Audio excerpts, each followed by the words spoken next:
साहित्य ज्ञान चैनल में आप सभी का स्वागत है। जिन छात्रों ने अभी तक चैनल को सब्सक्राइब नहीं किया है वे सब्सक्राइब कर लें और बेल आइकन को प्रेस कर लें, जिससे चैनल से जुड़ी हुई सूचनाएं आपको समय से मिलती रहें। प्यारे छात्रों, आज मैं आपको बाल महाभारत का 15वां चैप्टर पढ़ाऊंगा, जिसका शीर्षक है चौसर का खेल व द्रौपदी की व्यथा। आइए इस चैप्टर की कहानी को समझते हैं। छात्रों, धृतराष्ट्र की बात मानकर विदुर पांडवों के पास आए। उनको देखकर महाराज युधिष्ठिर उठे और उनका यथोचित स्वागत सत्कार किया। विदुर आसन पर बैठते हुए शांति से बोले, हस्तिनापुर में खेल के लिए एक सभा मंडप बनाया गया है, जो तुम्हारे मंडप के समान ही सुंदर है।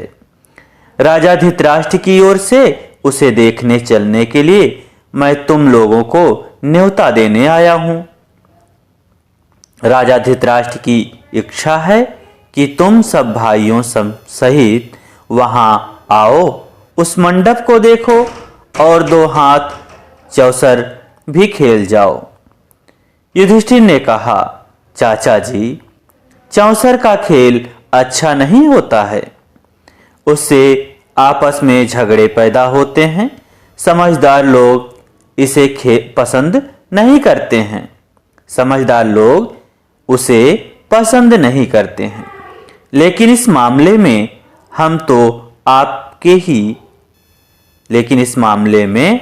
हम तो आप ही के आदेशानुसार चलने वाले हैं। आपकी सलाह क्या है? विदुर बोले, यह तो किसी से छिपा नहीं है कि चौसर का खेल सारे अनर्थ की जड़ है।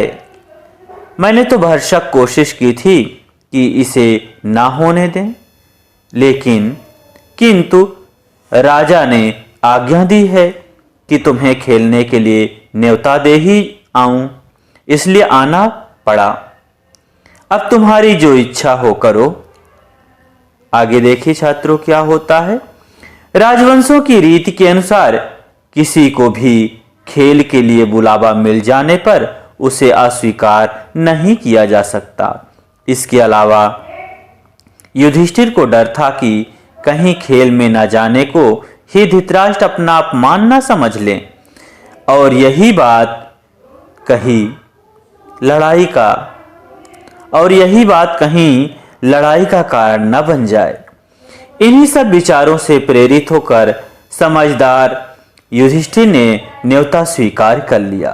यद्यपि विदुर ने उन्हें चेता दिया था। युधिष्ठिर अपने परिवार के साथ हस्तिनापुर पहुंच गए। नगर के पास ही उनके लिए एक सुंदर विश्राम गृह बना था। वहां ठहरकर उन्होंने आराम किया। अगले दिन सुबह नहा धोकर सभा मंडप में जा पहुंचे। कुशल समाचार पूछने के बाद शकुन ने कहा, युधिष्ठिर, खेल के लिए चौपड़ बिछा हुआ है, चलिए 2 हाथ खेल लें। इस प्रकार से छात्रों युधिष्ठिर से शकुनी बोलता है। आगे देखिए कहानी में क्या होता है। युधिष्ठिर बोले, राजन, यह खेल ठीक नहीं है। बाजी जीत लेना साहस का काम नहीं है। जुआ खेलना धोखा देने के समान है। आप तो सब जानते ही हैं। वह बोला, आप भी क्या बात करते हैं महाराज, यह भी कोई धोखे की बात है। हाँ, यह कहिए कि आपको हार जाने का डर लग रहा है। युधिष्ठिर कुछ गर्म होकर बोले, राजन, ऐसी बात नहीं है। अगर मुझे खेलने को कहा गया तो मैं ना नहीं करूंगा। आप कहते हैं तो मैं तैयार हूं। मेरे साथ खेलेगा कौन? दुर्योधन तुरंत बोल उठा, मेरी जगह खेलेंगे तो मामा शकुन, किंतु दांव लगाने के लिए जो धन रत्न आदि चाहिए वह मैं दूंगा। युधिष्ठिर बोले, मेरी राय यह है कि किसी एक की जगह दूसरे को नहीं खेलना चाहिए। या खेल के साधारण नियमों के विरुद्ध है। इस प्रकार से युधिष्ठिर बोलते हैं। आगे देखिए क्या होता है। अच्छा, तो अब दूसरा बहाना बना लिया, शकुन ने हंसते हुए कहा। युधिष्ठिर ने कहा, ठीक है, कोई बात नहीं, मैं खेलूंगा। और खेल शुरू हुआ। सारा मंडप दर्शकों से खचाखच भरा हुआ था।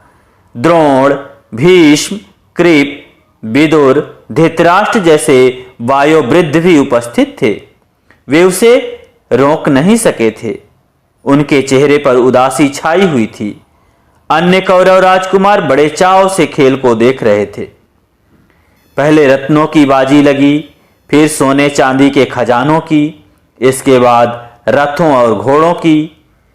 तीनों दांव युधिष्ठिर हार गए। शकुनी का पासा मानो उसके इशारों पर चलता था। खेल में युधिष्ठिर बारी बारी से अपनी गायें, भेड़, बकरियां, दास, दासी, रथ, घोड़े, सेना, देश और देश की प्रजा तक को हार गए। सब खो बैठे। भाइयों के शरीरों पर जो आभूषण और वस्त्र थे उनको भी बाजी पर लगा दिया और हार गए। और कुछ बाकी है? शकुनी ने पूछा।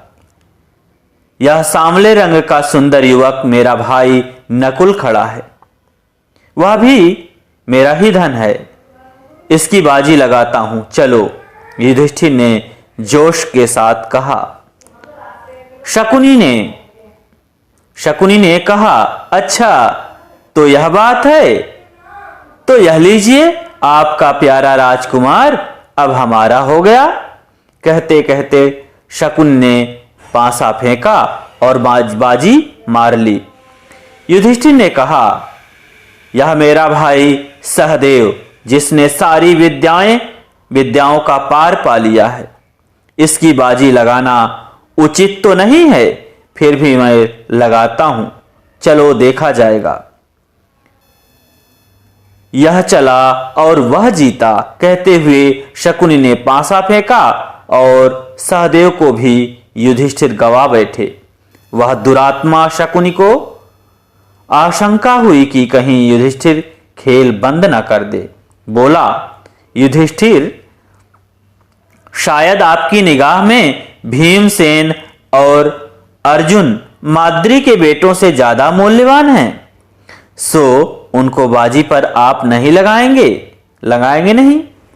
इस प्रकार से वो व्यंग करता है, जिससे कि युधिष्ठिर उनको भी बाजी पर लगाएं। युधिष्ठिर ने कहा, मूर्ख शकुनी, तुम्हारी चाल यह मालूम होती है कि हम भाइयों में आपस में फूट पड़ जाए। सो तुम क्या जानो कि हम पांचों भाइयों के संबंध क्या हैं। पराक्रम में जिसका कोई सानी नहीं है, उस अपने भाई अर्जुन को मैं दांव पर लगाता हूं, चलो।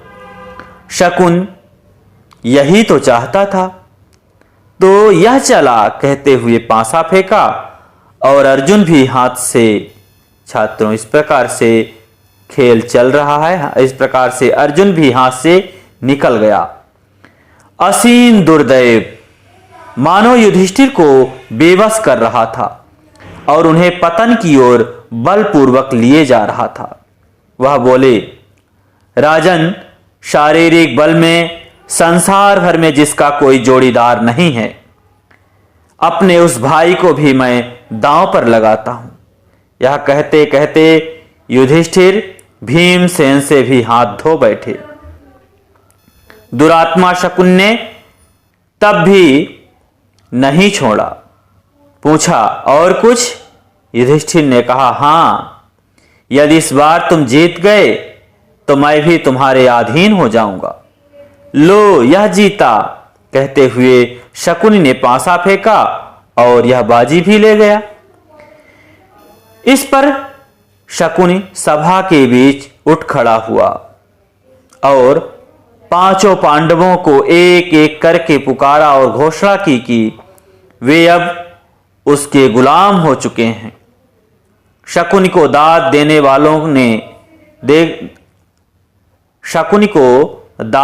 वालों के हर्षनाद से और पांडवों की इस दुर्दशा पर तरस खाने वालों के हाहाकार से सारा सभा मंडप गूंज उठा।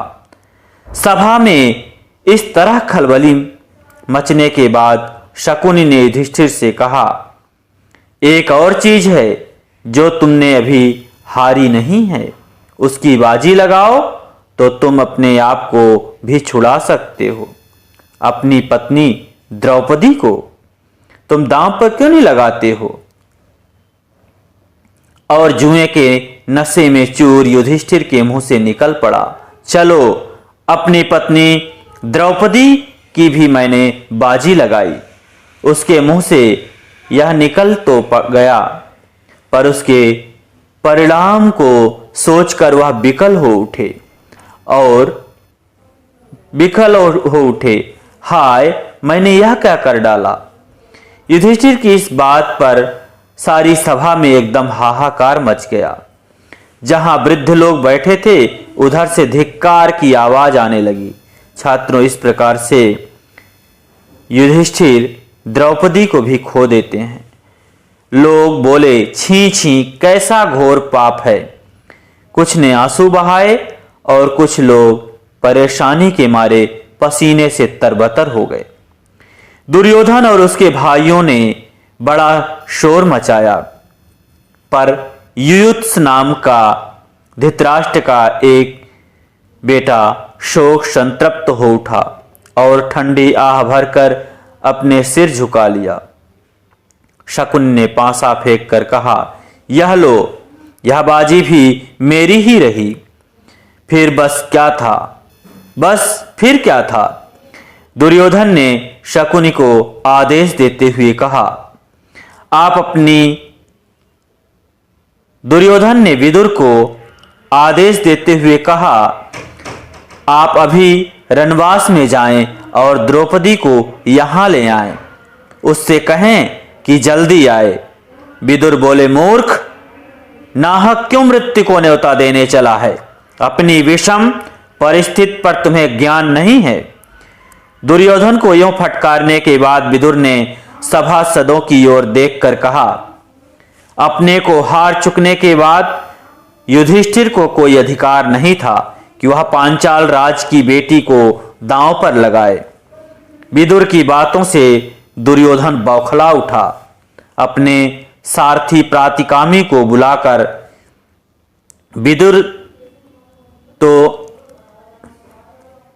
विदुर की बातों से दुर्योधन बौखला उठा। अपने सारथी प्रातिकामी को बुलाकर कहा, विदुर तो हमसे जलते हैं और पांडवों से डरते हैं। रणवास में जाओ और द्रौपदी को बुला लाओ। आज्ञा पाकर प्रातिकामी रणवास में गया और द्रौपदी से बोला, द्रुपद राज की पुत्री, चौसर के खेल में युधिष्ठिर आपको दांव में हार बैठे हैं। आप अब राजा दुर्योधन के अधीन हो गई हैं। राजा की आज्ञा है कि अब आपको धृतराष्ट्र के महल में दासी का काम करना है। मैं आपको ले जाने के लिए आया हूं। सारथी ने जुए के खेल में जो कुछ हुआ था उसका सारा हाल कह सुनाया। छात्रों, आगे देखिए कहानी में अब क्या होता है। वह प्रातिकामी से बोली, रथवान, जाकर उन हारने वाले जुए के खिलाड़ी से पूछो कि पहले वह अपने आप को हारे थे या मुझे। सारी सभा में यह प्रश्न उनसे करना और जो उत्तर मिले वह मुझे आकर बताओ। उसके बाद मुझे ले जाना। प्रातिकामी ने जाकर भरी सभा के सामने युधिष्ठिर से वही प्रश्न किया जो द्रौपदी ने उसे बताया था। इस पर दुर्योधन ने प्रातिकामी से कहा, द्रौपदी से जाकर कह दो कि वह स्वयं ही आकर अपने पति से यह प्रश्न कर ले।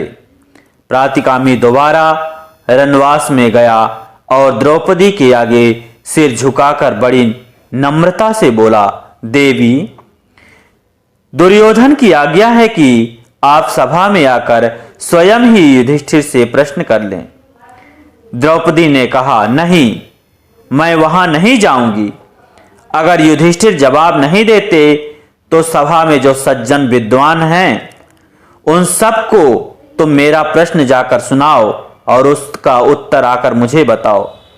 प्रातिकामी लौटकर फिर सभा में गया और सभासदों को द्रौपदी का प्रश्न सुनाया।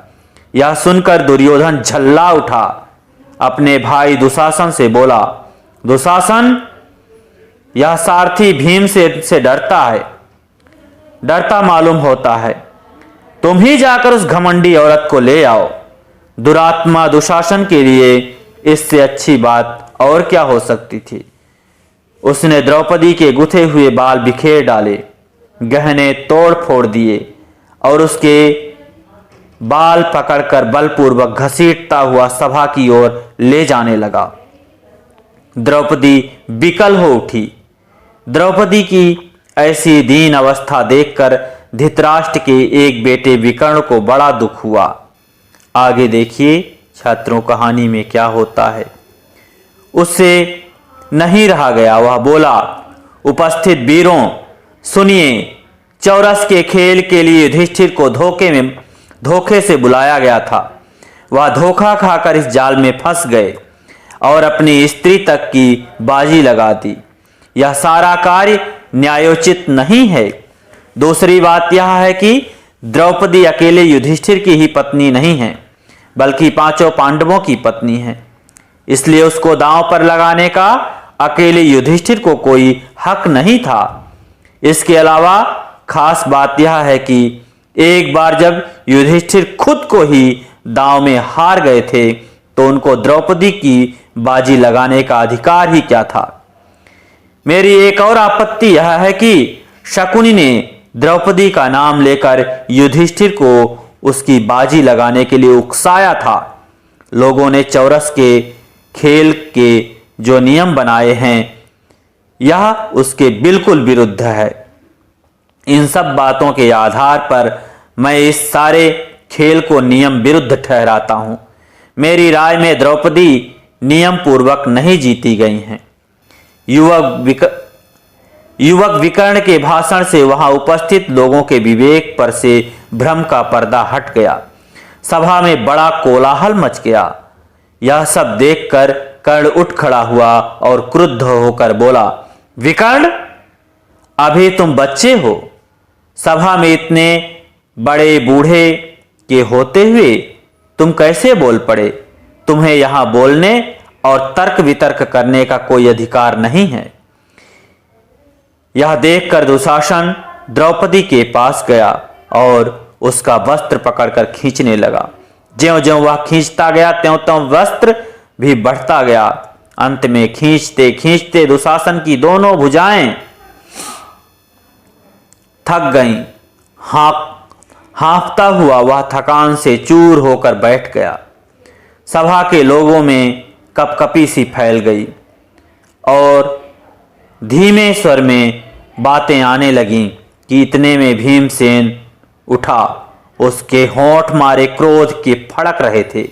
ऊंचे स्वर में उसने यह भयंकर प्रतिज्ञा की, उपस्थित सज्जनों, मैं शपथ खाकर कहता हूं कि जब तक भरतवंश पर बट्टा लगाने वाले इस दुरात्मा दुशासन की छाती चीर न लूंगा तब तक इस संसार को छोड़कर नहीं जाऊंगा। भीमसेन की इस प्रतिज्ञा को सुनकर उपस्थित लोगों के हृदय भय के मारे थर्रा उठे। इन सब लक्षणों से धृतराष्ट्र ने समझ लिया था कि यह सब ठीक नहीं हो रहा है। उन्होंने अनुभव किया कि जो कुछ हो चुका है उसका परिणाम शुभ नहीं होने वाला है, शुभ नहीं होगा। यह उनके पुत्रों और कुल के विनाश का कारण बन जाएगा। उन्होंने परिस्थिति को संभालने के इरादे से द्रौपदी को बड़े प्रेम से अपने पास बुलाया और शांत किया तथा सांत्वना दी। उसके बाद वह युधिष्ठिर की ओर मुड़कर बोले, युधिष्ठिर, तुम तो अजात शत्रु हो, उदार हृदय के भी हो। दुर्योधन की इस कुचाल को क्षमा करो और इन बातों को मन से निकाल दो और भूल जाओ। अपना राज्य तथा संपत्ति आदि सब ले जाओ और इंद्रप्रस्थ जाकर सुखपूर्वक रहो। धृतराष्ट्र की इन मीठी बातों को सुनकर पांडवों के दिल शांत हो गए और यथोचित अभिवादन आदि के उपरांत द्रौपदी और कुंती सहित सब पांडव इंद्रप्रस्थ के लिए विदा हो गए। पांडवों के विदा हो जाने के बाद कौरवों में बड़ी हलचल मच गई। पांडवों के इस प्रकार अपने पंजे से साफ निकल जाने के कारण कौरव बड़ा क्रोध प्रदर्शन करने लगे और दुशासन तथा शकुनी के उकसाने पर दुर्योधन पुनः अपने पिता धृतराष्ट्र के सिर पर सवार हो गया और पांडवों को खेल के लिए एक बार और बुलाने को उनको राजी कर लिया। युधिष्ठिर को खेल के लिए बुलाने को फिर दूत भेजा गया। पिछली घटना के कारण दुखी होते हुए भी युधिष्ठिर को यह निमंत्रण स्वीकार करना पड़ा। युधिष्ठिर हस्तिनापुर लौटे और शकुनी के साथ फिर चौपड़ खेला। इस बार खेल में यह शर्त थी कि हारा हुआ दल अपने भाइयों के साथ 12 वर्ष तक वनवास करेगा और उसके उपरांत 1 वर्ष अज्ञातवास में रहेगा। यदि इस 1 वर्ष में उसका पता चल जाएगा तो उन सबको 12 वर्ष का वनवास फिर से भोगना होगा। इस बार भी युधिष्ठिर हार गए और पांडव अपने किए हुए वादे के अनुसार वन में चले गए। छात्रों, ये चैप्टर यहीं पर समाप्त होता है। आपको अगर ये वीडियो अच्छा लगा हो तो वीडियो को लाइक करें, चैनल को सब्सक्राइब करें और अपने साथियों के बीच में शेयर करें। धन्यवाद।